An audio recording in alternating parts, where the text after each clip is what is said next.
You are now locked into the Beyond the Hashtag podcast.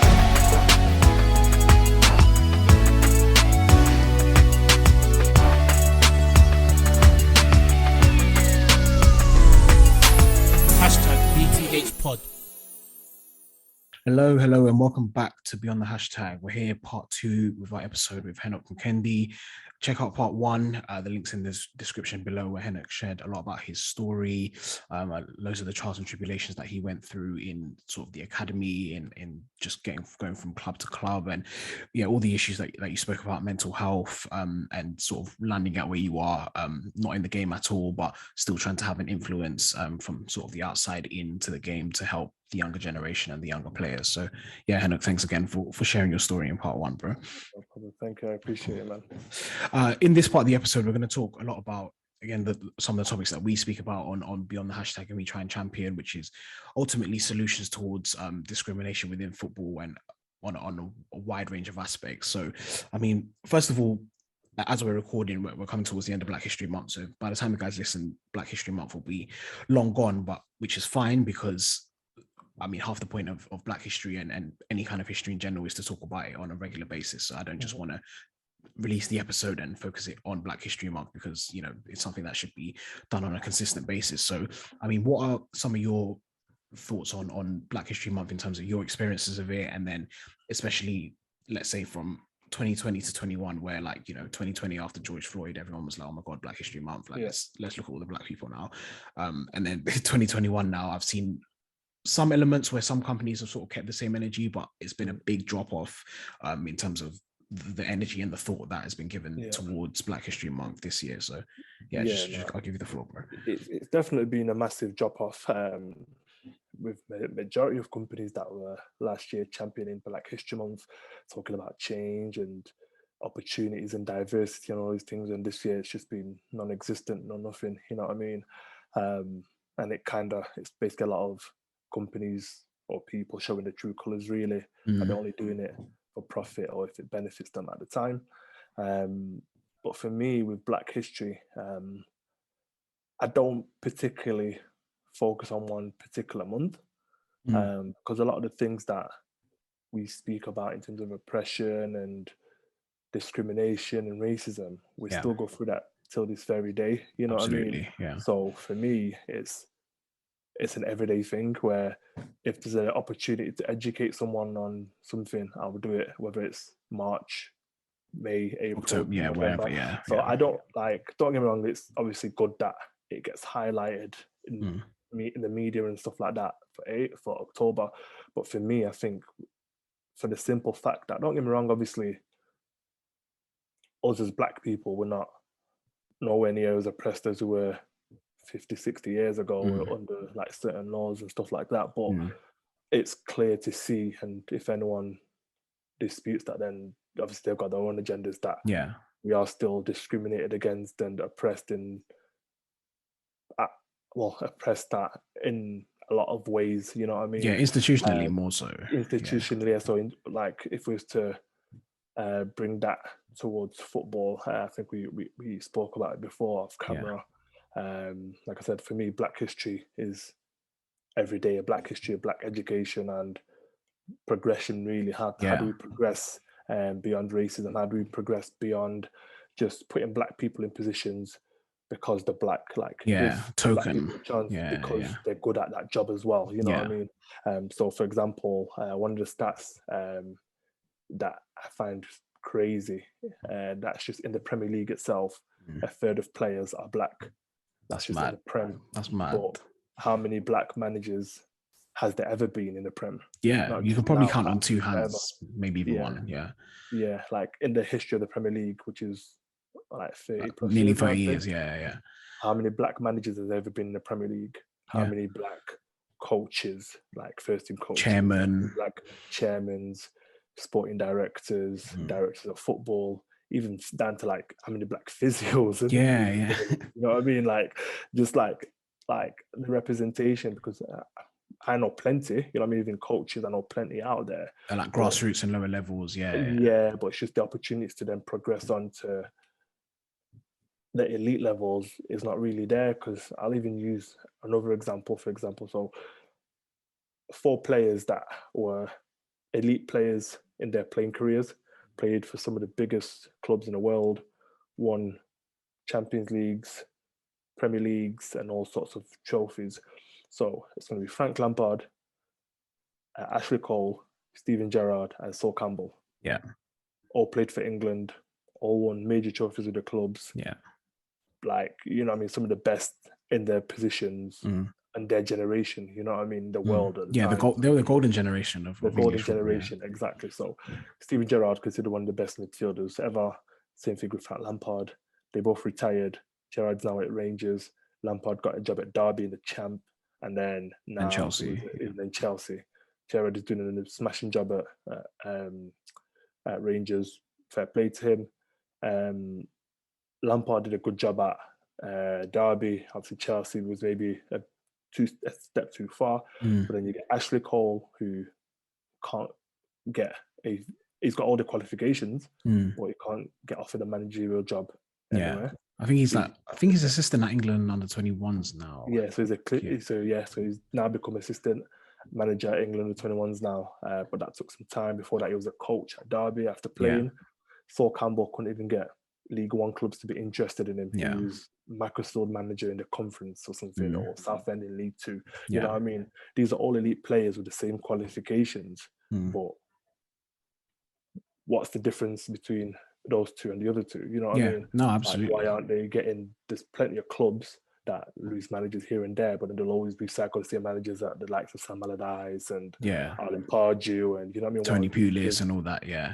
Why? What? Like, these are managers that didn't play football to an elite level, but Ashley Cole's still young. He can bring something different. He knows how to play football well. So Campbell, he's doing the same thing, and he's been, you know what I mean? So if you want a change, why don't you give those kind of people an opportunity? But it doesn't happen, you know what I mean? So that these are the kind of changes that I'd like to see, you know what I mean? Like in the game to show actual representation of what's really there and what's really happening. If a third of the players on the pitch in any given game are black, then obviously we're doing something right.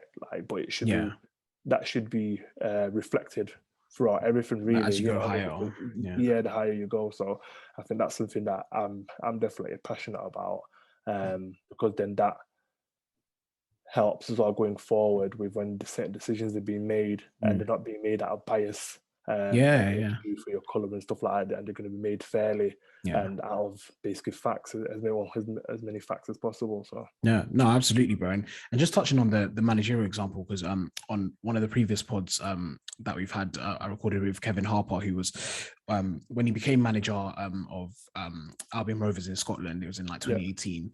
At that time, he was the first black manager in Scotland in 15 years. So it's like a 15-year gap between the next two black managers, and he was saying he always uses this analogy that and he used to play for Portsmouth and a few different clubs in the Championship and then up in Scotland, so he was part of Harry Redknapp's Championship winning team. But he was like, if you put Kevin Harper's CV with Zinedine Zidane's CV, there's only going to be one winner. So we're not saying that, like, you know, like you said before, give someone a position just because they're black, because if someone's clearly better than you, you give them the job. But it's about the opportunity. And like, if you feel like, let's say Kevin Harper, because he's played at certain levels, like lower league, etc., might be a better fit for a lower league team, then you think about all those things, like encompass everything in your decision making, and then you make that decision.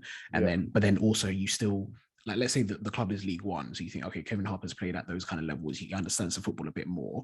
But then you say someone like Zidane, who won everything Zidane has won, we're still going to interview him because he's got these credentials. But then at the end of the decision, at the end of the interviews, we're going to take everything into consideration. I think, okay, maybe Kevin Harper's a better fit because of X, Y, Z, and even though Zidane has better credentials, kind of thing. So it's not just about, like, sometimes it's about purely what credentials people have, which is fine, but it's about taking the whole picture into consideration and what's the right fit for that particular job you're looking at. So and all those things I've just mentioned have nothing to do with the color of anyone's skin. So do you know what I mean? So it's about looking at the credentials people have, and then, you know, seeing what fit someone is for that particular job that you're hiring them for. So but the main thing is to give people the opportunity to be judged in that manner. And I don't think enough black ex-players, Asian like people in the game, it's just it's not like no one can sit here and tell me that it's equally spread and fairly judged, Yeah, because it's 100%. otherwise it would have been shown by now. Like those statistics that you mentioned, like wouldn't be like there would be a third of black managers, or there would be, you know, more black physios, that kind of thing. Like this, and you can go on, like anyone can look on the FA website today and you can see like the misrepresentation, and there's a reason why they're putting strategies and things in place to try and push for more, you know, black coaches and more black physios and more black executives, that kind of thing, because they know that things are not how they should be. So there's a distinct reason why there's the push for that, and why, you know, we're talking about these kind of things, because they are real and they are happening. So there's that, and then there's also the element that people, I guess, people find it hard to aspire to those things because they don't see heroes making it before them. So if you never like grown up to see a black manager, you know, lifting a trophy or like, you know, doing these kind of things, then you're not going to think it's possible, kind of thing. So there's the other aspect to, you know, some people, like when someone does make it, you know, champion them and praising them as they should be, but B, like on the people who are on the hiring side, it's not just the fact that you're missing out on giving one person the job, it's the fact that you're like missing out on them being inspiration for the next generation, and all that kind of thing for the generations to come, kind of thing. So it's a big knock-on effect of that bias and that misunderstanding. So definitely, I agree with that. 100%. And then going back onto what you mentioned about, I guess, growing your podcast. So for those of you who don't know, Henoc runs the Athletes and Culture podcast, which I think you initially shared your story, and then now you've like had other guests on, and you'll continue to grow that kind of message. So and obviously you've been on Sharky's podcast. So again, I'll put the link in the description, but that's Sharky Does Sports. Sharky's part of the Beta Squad, and you know, a YouTuber in general. But so what made you kind of go into podcasting in general? Is just because, and kind of why I started this, you like to talk, and you thought you had to share your story. I know you shed some light on it in part one, but what do you aim to gain from like the podcast side of things? Because like, we might have similar aims with Beyond the Hashtag as well. Yeah, so I do like to talk. I think when I was looking at jobs and things, I was like, what jobs can I do? And you know, I mean, it was just, I was looking at it and like, there's nothing that I can find, but I was also looking at ways to give back. And then I do find myself, I do listen to a lot of podcasts. And then I thought to myself, well, I think I can do that. You know what I mean? Like I said, it's the same thing that you said, like until you see it and there's a representation out there, then I can do it. So I thought, okay, cool. I think I can do this.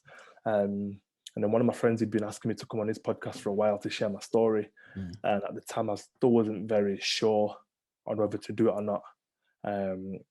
And I took the plunge and did it. And then they was all saying to me after that, like, look, you should definitely start it. You're really good at like speaking and things like that. And then I said, like, I think I'm going to do it. I'm going to tell my story first, who I am and what is that I'm doing. And then after that, I'm aware of hundreds of not just footballers, but other athletes that go through certain things, and their stories aren't really that well known. You know what I mean? Like some of the things that people go through to make it in their respected sports, you'd never believe. You know what I mean? So with athletes culture, the reason behind the name, it's the culture behind what makes people athletes. There's a certain theme in it all that binds everyone together. Like in all sports, you will at some point struggle with a form of a mental health problem or issue, whether it's depression, whether it's anxiety, just through the pressures alone of being an elite at that sport. But I just want to give these people a voice and an opportunity to basically tell the story in their own words. You know what I mean? Like asking them the right questions. I'm not trying to trip people up like certain news platforms will try and do. I'm just relaxed, having a conversation and getting the truth from the horse's mouth, as they say. And some of the stories, like I mentioned, my friend before, Yamin Osawi, who I went to Germany with, he stayed out there, he done really well. He told a story about when he signed for a club out there. A couple of weeks after signing, he was out in town shopping and someone drew a swastika on his car.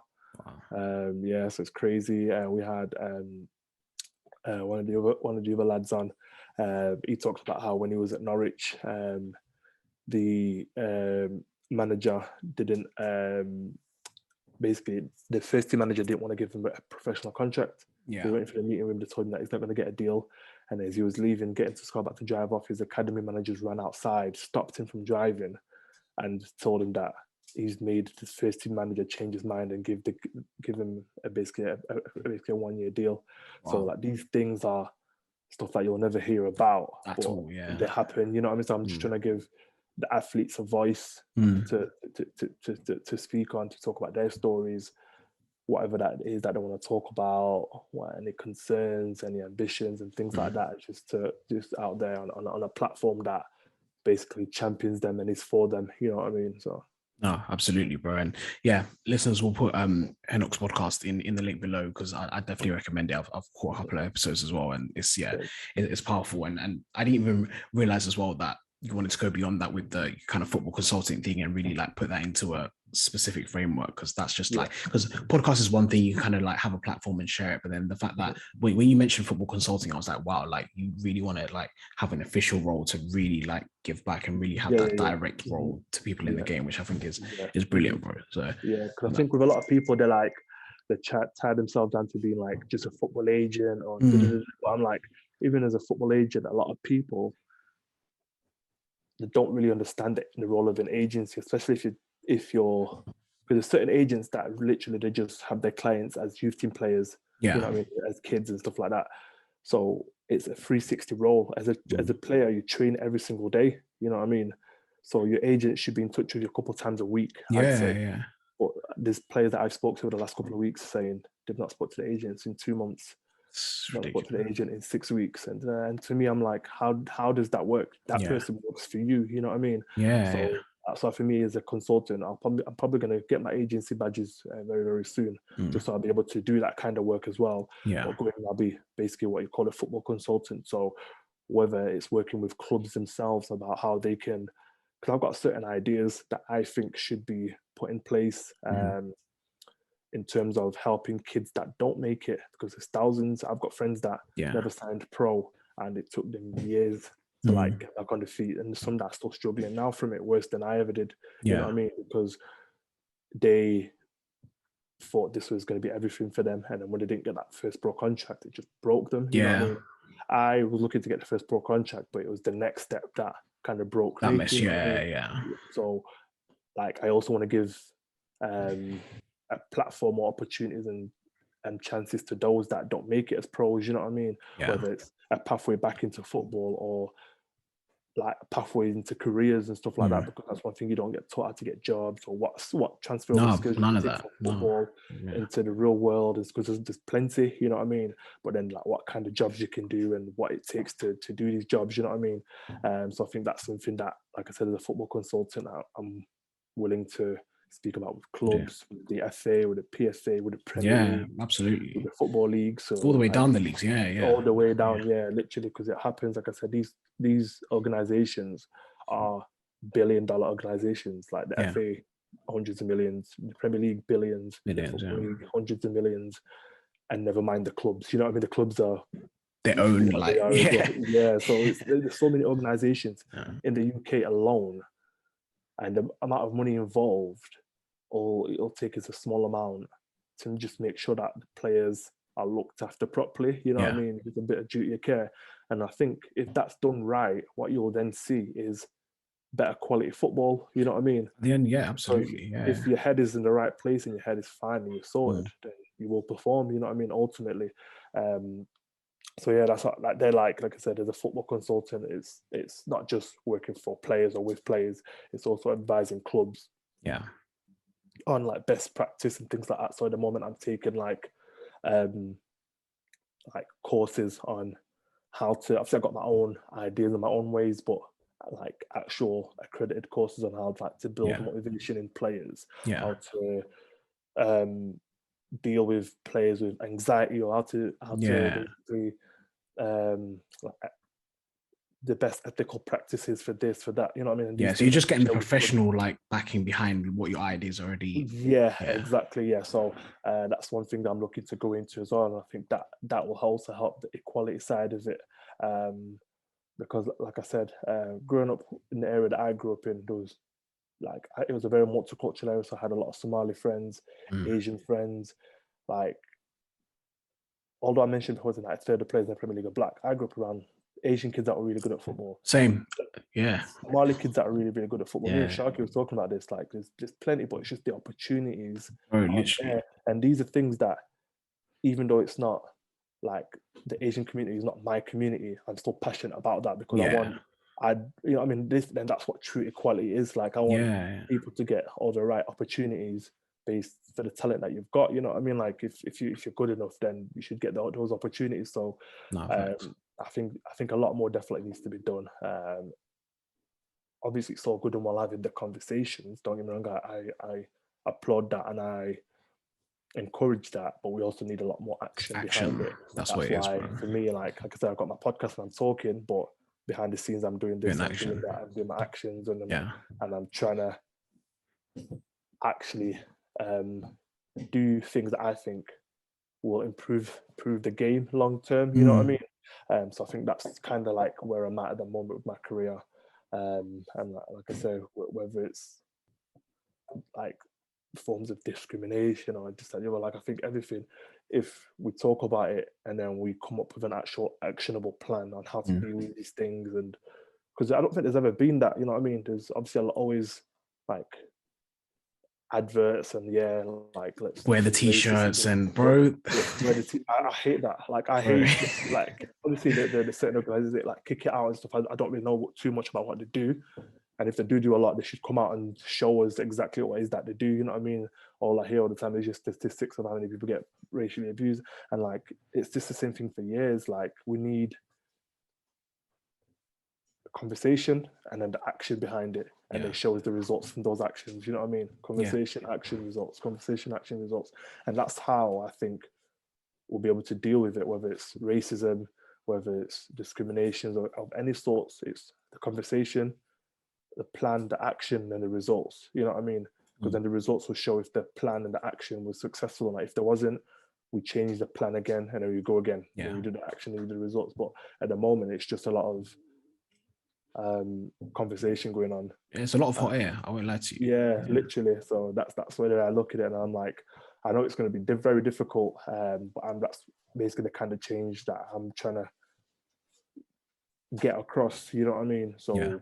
Well, obviously it's going to be hard to get people to listen to start with, but I think eventually with enough force, I think people will eventually listen and catch on, and obviously you can hopefully improve the culture in football, if that makes sense. You know what I mean? Yeah, no, absolutely, bro. And you're spot on. You hit the nail on the head, and that's literally that premise of what you said, conversation, action, results is what, like, literally why I built this platform and why, like, we're on what we're on at the moment, because it's not just about, okay, I'm initiating a conversation in some parts, but I also want to discuss with people and find out, okay, if I talk to someone in the game, so we've had Troy Townsend on the podcast, who's head of player engagement at Kick It Out, and he to find out from someone like him, okay, what is actually being done? Because before I spoke to him, I did a dissertation on Kick It Out a few years ago before as well, but before I did all that research, all I knew from Kick It Out was, as we mentioned, wear the t-shirts once a year, like adverts, whatever. I didn't actually know, and even just speaking to Troy and having a relationship with him, I understand more about what someone like him tries to do and tries to push through Kick It Out, but like he's kind of doing it by himself and he's like pushing against the tide, and like the tide's like overwashing him, because someone like him will like speak out against something. So like in the Anton Ferdinand documentary, he'll say, you know, this was done, that wasn't done, and this should be done, that shouldn't be done. But then he'll like, that'll be overshadowed by the FA coming out with a statement to condemn what Troy is kind of speaking out against. And it's like, well, where are we going here? Like we're just going around in circles kind of thing. So yeah, there's a more light to be shed on what people are actually doing, because there's been people in this game, like in the fight against discrimination for a hot minute, and they haven't made the progress that they've wanted to make because they've just been overshadowed by the tide. But then there's also the next conversation of like what we're talking about, which is like, okay, what's gone wrong in the past? How can we correct it? How can we shed more light on it? And then how can we change the plan to produce results in the future, with so many aspects? So yeah, I'm glad we share the same sentiments. And honestly, personally as well, I wish you like the hugest amount of luck, and I'll be supporting you all the way in anything you do to push that agenda and any actions you create, because yeah, I mean, we're singing from the same hymn sheet, and it's what's needed, not just in the game as well, because I know we're passionate about football, but in society as well. It can apply to any industry, any walk of life. It's what's needed in the society that we live in. So absolutely, bro. No, definitely, I definitely agree with that. And I think, like I said, with Troy, so I'm aware of Troy. Actually, I've been like seeing a lot of these things lately. I've actually not seen the Anton Ferdinand documentary. I'm Watch it. I'll watch. Yeah, and also I'll watch the episode you did with Troy as well. I think that'd be a good actually. I think I'd like to sit down with him actually, because I'm looking to hopefully. I'll talk about it more off camera with you as well. Yeah. Got a documentary opportunity possibly soon. We're looking to maybe put it on BT. I'm looking at definitely doing that. So where we're going to talk about like my story, but there's other players that I know who have gone through something similar, and they can share theirs as well. Yeah, theirs as well. And then we're going to look at what's being done and speak to the likes of BT Sport. Not BT Sport. Like speak to the likes of like the PSA, the FA, the Premier League. Yeah, they kick it out. So you know what I mean. All these kinds of like organizations to see how aware are they of these issues, and what action are they looking to take next. It's all good saying certain things, you know what I mean? Like the PFA, for example, I'm very critical of the PFA, like, because all we knew then is just getting free boots. What do they actually do? So that they're an organization I'm looking to sit down with and speak. I'm like, if you do this, that, the other, we need to know. Like, you guys are like, you're an organization with millions of pounds. Your presence needs to be much bigger, much stronger in the game. You know what I mean? People need to know. Every footballer from Premier League all the way down to League Two. If someone says, "What does the PFA do?" It's like, yeah, they can do this, they can do that. You know what I mean? We need to know, like, what is that you guys do, because only recently I found out how wide their services go. A lot of players don't even know that the PFA have football agents. So if you've got, so if your agent's messing around, you can go to the PFA and get an agent. Yeah, you can get an agent. They've got all the clubs contacts up and down the country. So if you wanted someone to fight it, like, you know what I mean? So they've got it. So a lot of people don't even know that. There's many services that they do offer that a lot of people don't know about. So these are things that I think they need to like put themselves out there and just basically do a lot more. You know what I mean? I think, like I said, but it starts, like I said, with a conversation, but then it's the action behind that after that conversation that ultimately counts for me. Because I feel like I said in the past, it's just been, like you said, hot air and just too much talking and not enough action and things being done really. So big facts, bro. I'm going to let you go because I know we've spoken for a while and we could talk all day about stuff, but I've taken enough of your time. But before we do a couple plugs at the end, I know we've spoken about so many kind of different solutions and so many different aspects of what we want to change. But if you had to put hand on heart and say in your lifetime, you could make like one solution to be implemented with regards to more towards discrimination in the game, in the British game, if you had to really like just pinpoint one thing, you're like, okay, I can die a happy man if this one thing is like, it's really, really changed, like it's the top of your list to be like, no, I really want to see this change. What would that one thing be? Tougher punishments. I feel like we're very, very soft. Tougher punishments on discrimination of any kind, to be honest, whether it's racism, whether it's like disability, gender, literally, like, because you see it a lot with like certain like languages that people may use, and it's like offensive to people that are disabled, or like homophobic language. I was going to say, the whole thing, like, first gay player came out like literally just this week. And like all that kind of stuff, like discrimination of any kind, like I said, whether it's racism, homophobic, disability, even religion and stuff like that. Like, as adults, we should be able to respect people, you know what I mean? Like, it's not a difficult thing to do. And if you can't do that and respect that in the game of football, then you shouldn't be in the footballing family, as I say. You shouldn't be in that environment, whether you're a player, whether you're a coach, whether you're an executive, whether you're a fan. Like, if you're going to go to a game and racially abuse someone and you get found guilty for it, you should never be allowed to attend a game ever again. You know what I mean? It should be as simple as that, because like, you know what I mean? Like, it literally blows my mind. Like if you go there and you shout a homophobic slur at someone or something or whatever it is, like if you're gonna abuse someone for like something that they're doing which isn't hurting anyone, like a player being black, a player being gay, a player being Muslim, whatever, it's not hurting no one at all. You know what I mean? They're just living their life, being who they are. But yeah, there's some people that take an issue with it, which to me just I don't get it. But I think the tougher sentences thing need to be like a lot stronger, like 100% a lot stronger. Like players will be racist and they'll get a couple of game ban, you know what I mean? Yeah. That slap on the wrist, slap on the wrist. So that to me is crazy.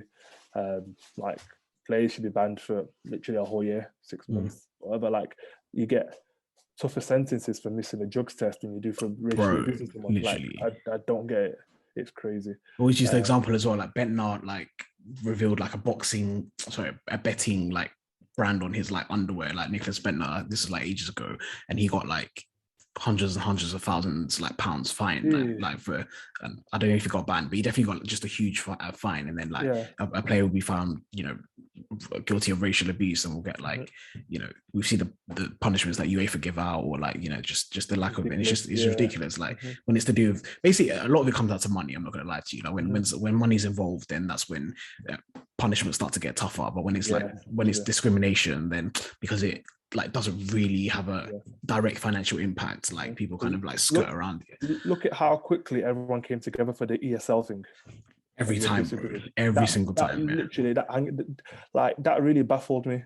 Gary Neville was telling people to write to the local MPs and things like that. So like, you know what I mean? They should do the same for when people are being racially abused. You know what I mean? But so that's definitely my thing. It'd be toughest sentences and punishments if you get found guilty of something. Then like lifetime bans. The lifetime bans should be all over the place. There's no place for it. Whoever you are, like whether you're a player, manager, fan, you know, whatever it is, like there's no place for it. Definitely. So I think definitely tougher sentences should definitely be implemented.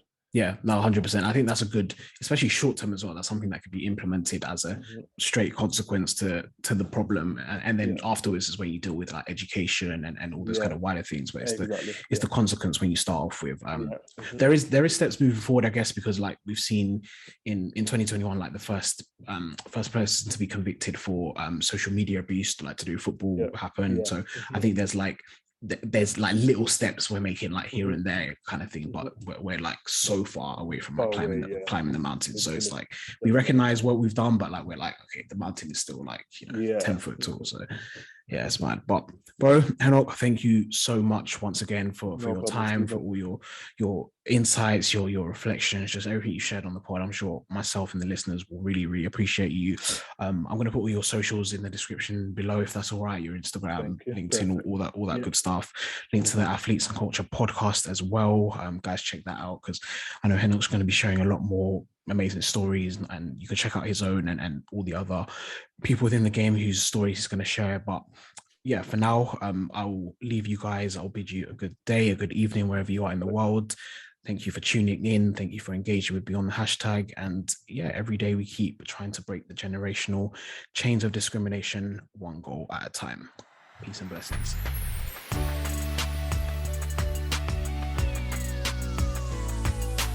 Hashtag BTHPOD.